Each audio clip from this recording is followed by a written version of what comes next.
Hey everybody, it's Nesta and I with It Takes Two, teaching couples on how to grow stronger, faster every day. Today, we're going to be talking about money. We're going to be talking about how Nesta and I handle our finances.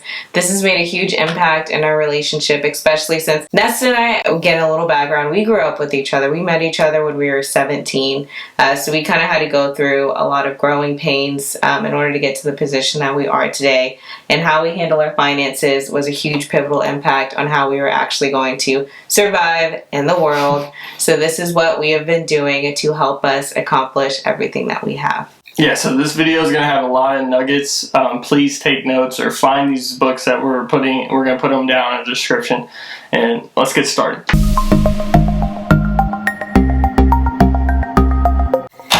Please remember to like and subscribe and leave a comment down below and turn on your notifications so that way you don't miss another video from It Takes Two.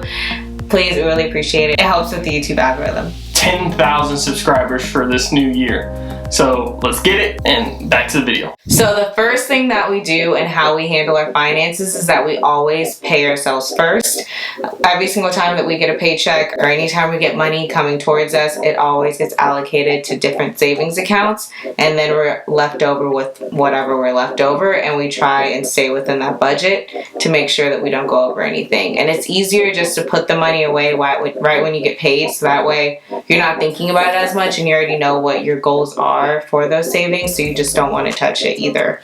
So it's better just to pay yourself first, right when you get paid, do it immediately, out of sight, out of mind. Yeah, a great book, from what Gabby was just talking about, was The Richest Man of Babylon. This book literally describes about how you take 1/10 of your income and put it towards the savings, and the rest you spend on whatever you feel that you need to get taken, like your expenses, your fun money, everything like that. And then eventually it will start compounding and create something where you have a nest egg to keep yourself safe in times of stress. This past year, we have been mainly putting all of our money towards the wedding and us moving out. So everything that we've pretty much been getting, it's mainly been honestly 90% the wedding, and we kind of just started figuring out all of the moving out stuff and everything that we would need. Yeah. So we've been just trying to have that paid off and paid in full. We will not be in debt when we say I do because of the wedding, and we're trying to find all of the budget cuts that we can make to have a very less expensive wedding but still have it very nice. And what I can do is, after all of the expenses are paid for, is show you our budget Excel spreadsheet of what I have, of how much we're spending on each itemized thing, so you guys can see that you don't have to spend as much in certain places. So, and each person is going to be individual. There are some couples that need to pay off their house, their mortgage, or there's some people that need to just pay for their, their car that's only $5,000 left. Each person has different percentages that they need to work on. So, for instance, if you were someone trying to pay off your house in the next 5 years, you're going to want to put down and save as close to 20 to 30% each month allocated just towards paying that down. The quicker you pay it down, the lower interest, the better you save on the house. For someone who just has $5,000 that they need to get rid of, like I said, credit card debt, car, anything like that, you can go a little bit more milder about it. You can go 10%, you can go 5%. Just allocate that towards just getting rid of it and create a snowball effect, like what Dave Ramsey talks about, where you're just attacking little ones to achieve, have more savings, so then you can attack the bigger ones.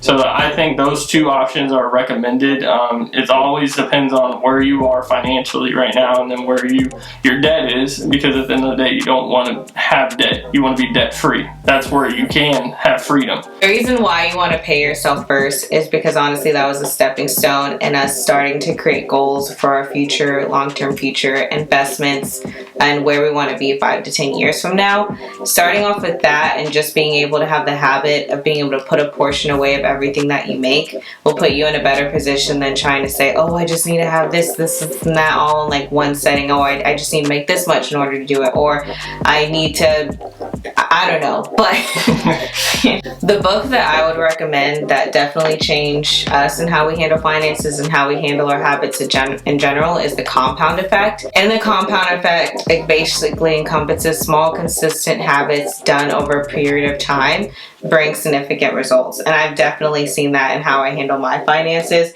and Nesta's seen it too. So once you start doing that small thing, you realize how much that you can accomplish without making a full 360 in one day. The thing with couples and humans in general is that if you take one thing that you're doing every day and you replace it with something else, you're going to be to something that you want to do and improve on. It's going to bring more results to you long term versus if you try and just change everything overnight. Choice is at the center of success and failure, and your actions speak louder than your words. At the end of the day, I mean, this is common sense, but so many people tend to, like I said in one of the other videos, play video games rather than reading a book. The video games outweigh and win over the book.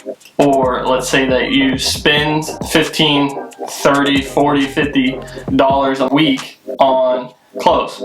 Well, eventually that one will win, and it outweighs you saving $50 to $30 to $20. Those choices alone dictate whether you'll be successful or be a failure. Being keen is the most important thing. When you can visualize and see in front of you what exactly you're trying to go after, and then you start replacing those habits, you'll be able to actually see the success you want, rather than always complaining, well, I'm never saving, $1,200 a month. This is not cool. Like, I have so many bills and this and that. Well, that's because of Amazon, Netflix.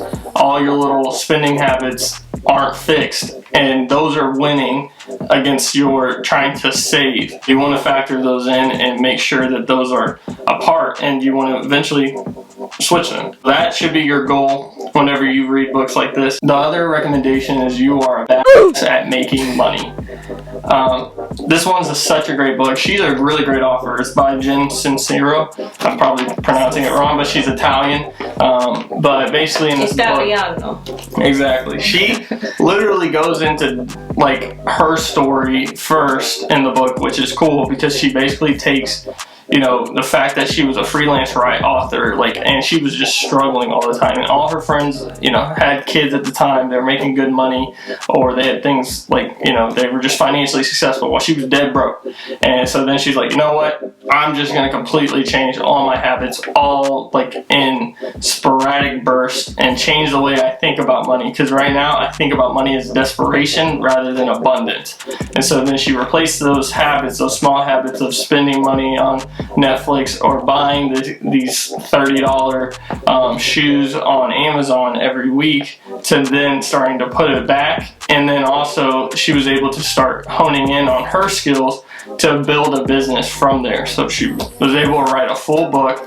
Now she's a well-known, this is a best-selling author now, and she's making bucos of money now. If you find this book, please read it. I recommend it. Highlight it. Find key things that you're looking for, and you'll definitely see, the results that you're looking for when it comes to your finances and saving. And become a Thank you guys so much for tuning into this video on how Nesta and I handle money.